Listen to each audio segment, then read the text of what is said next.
for the hellfire.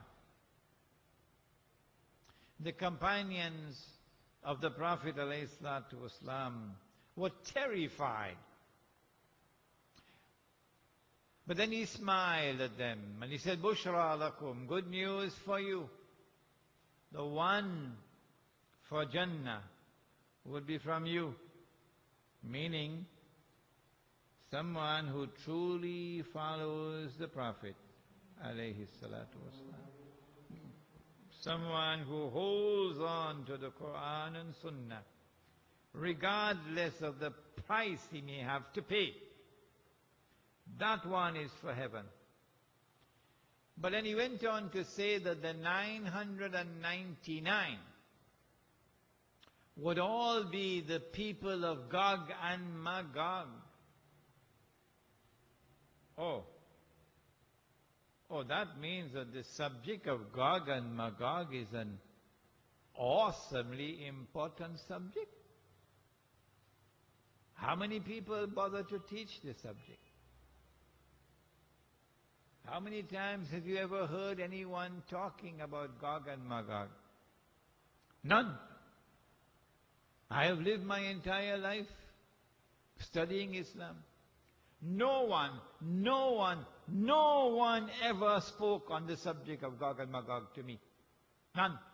No teacher, no school, no institution, no Maulana, none. Now that's strange. Because if 999 are going to be the people of Gog and Magog, what it implies is that one people, namely Gog and Magog, one people are going to succeed in getting all of mankind, illa masha'Allah, all of mankind to follow them instead of Muhammad alayhi salatu wasalam. To imitate them, to become carbon copies of them. So even while a man says he's a Muslim, and now one says he's a Hindu, and now one says he's a Christian, and now one says he's a Jew, in fact, they're only holding on to their rice husk when they say they're Muslim or Hindu or Christian or Jew. They have effectively joined the Jamaat. That is the global society, the universal society of a people called Gog and Magog. So this must be an awesomely important subject. And yet strangely, suspiciously, no one ever teaches it. Where are we today? On this 12th of Rabiul Awwal. Where are we today? In the Muslim world, do we still follow the Prophet alayhi salatu wasalam, or have we abandoned him? This is the subject of our lecture tonight.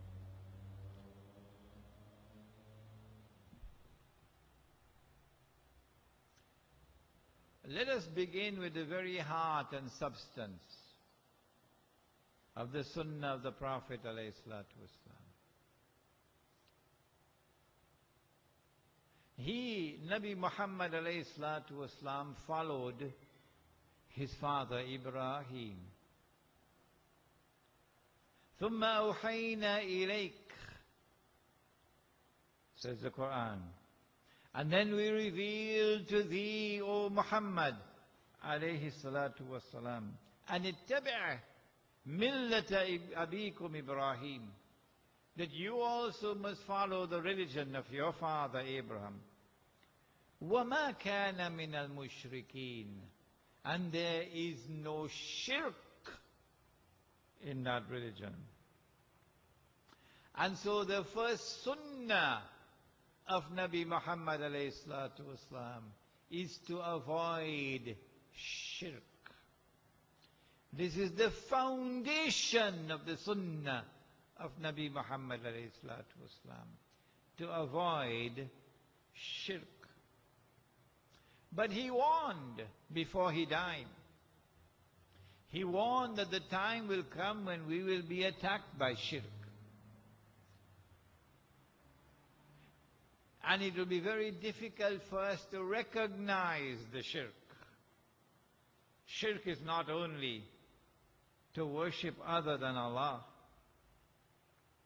to worship 2 and 3 and 4 gods. Shirk is not only to worship gods and goddesses.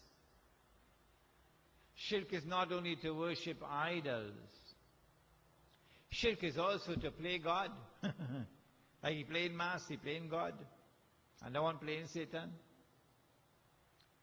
Shirk is also to attempt to take over from Allah. And assume for yourself the functions of Allah.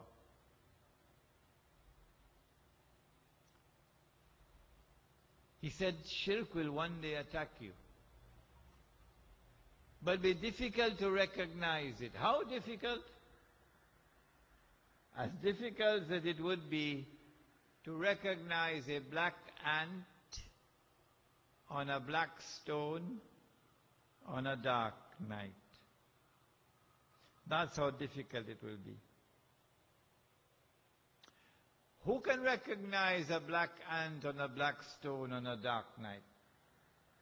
You could have a PhD from UWI. It make no difference. The only one who can recognize a black ant on a black stone on a dark night is the one who have light to see. But this light doesn't come from a torchlight. This light comes from Allah, called Noor. And only if Allah gives Noor to you, only then will you be able to see. Otherwise, you have eyes but you can't see. You have ears but you can't hear. You have hearts but you don't understand. You're just like cattle, says the Quran. Are we living today in a world in which we are enveloped by shirk all around? In which we have been embraced by shirk everywhere? And we are in shirk and yet singing qasida in praise of the Prophet ﷺ. That's the question I ask. Well, let us begin with salat. You cannot perform salat without saying Allahu Akbar every time you move. Every time you move, you have to say Allahu Akbar. Huh? Can you perform salat without saying Allahu Akbar? No. What does Allahu Akbar mean? Huh? Allahu Akbar means Allah is supreme. Allah is sovereign. Allah is supreme. Allah's authority is supreme authority. Allah's law is supreme law. That is Allahu Akbar. If you recognize someone else as sovereign, other than Allah, that is shirk. If you recognize someone else's authority as supreme over Allah's authority, that is shirk. If you recognize someone's law as supreme law over Allah's law, that is shirk. Anyone is free to challenge me at any time, stop me and challenge me. Yes, because this lecture is being delivered for generations to come. So challenge me if I'm wrong. And so we established Allah's sovereignty as Muslims. Whenever we took control of a land, we made Allah Akbar in that land, that Allah was recognized as Akbar in that land, wherever we took control of territory. And so Allah was sovereign in that land. And Allah's authority was supreme in that land. And Allah's law was the supreme law in that land.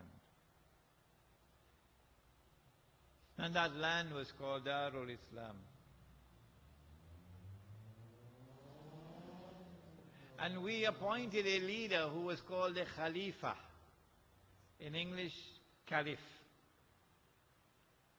He's also known as Amirul Mu'mineen, the leader of the believers.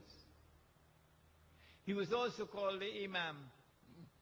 3 titles: Khalifa, Amirul Mu'mineen, Imam.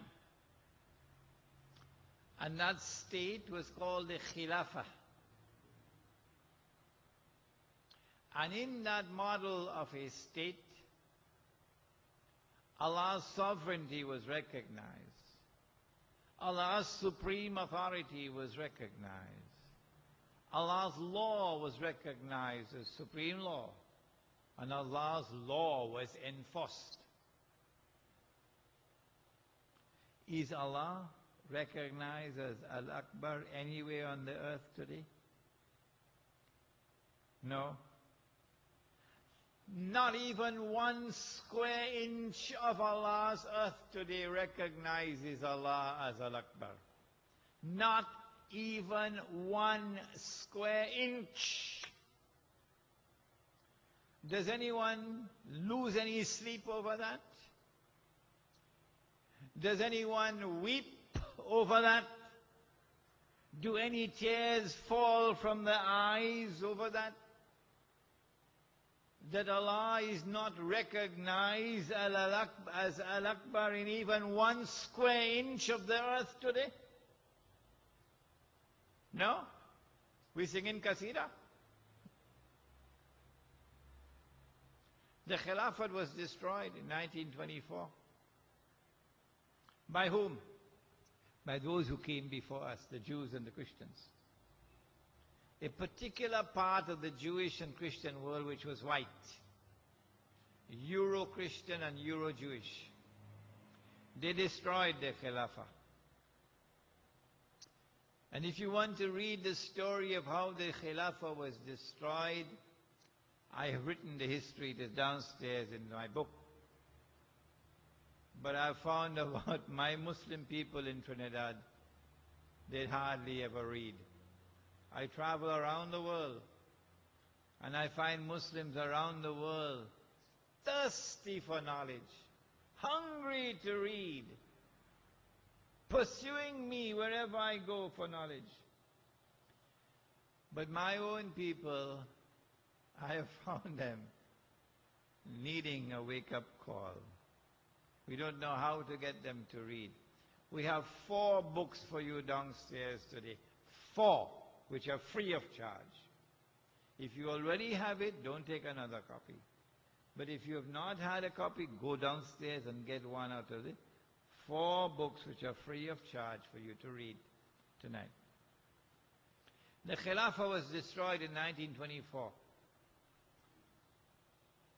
What was it that replaced the Khilafah?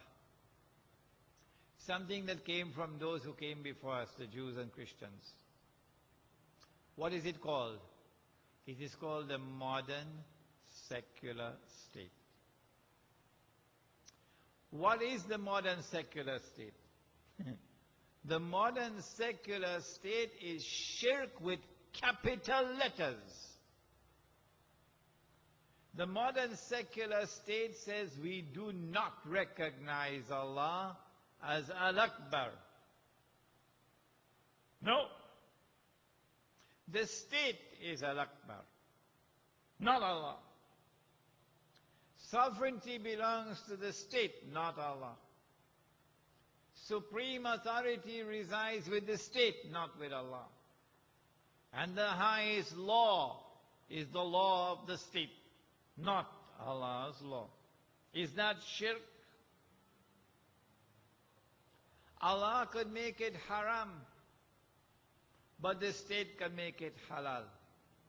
Like they made gambling halal in this country. The PNM, Gog and Magog. Oh,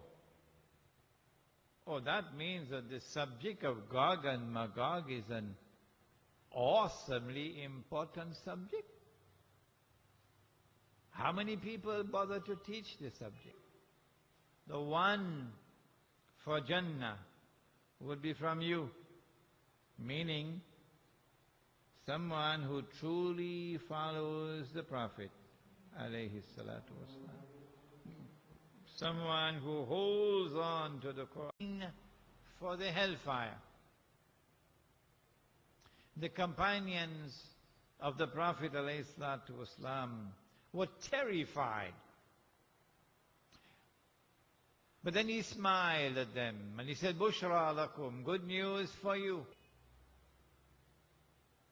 How many times have you ever heard anyone talking about Gog and Magog? None. I have lived my entire life studying Islam. No one, Quran and Sunnah, regardless of the price he may have to pay, that one is for heaven. But then he went on to say that the 999 would all be the people of God.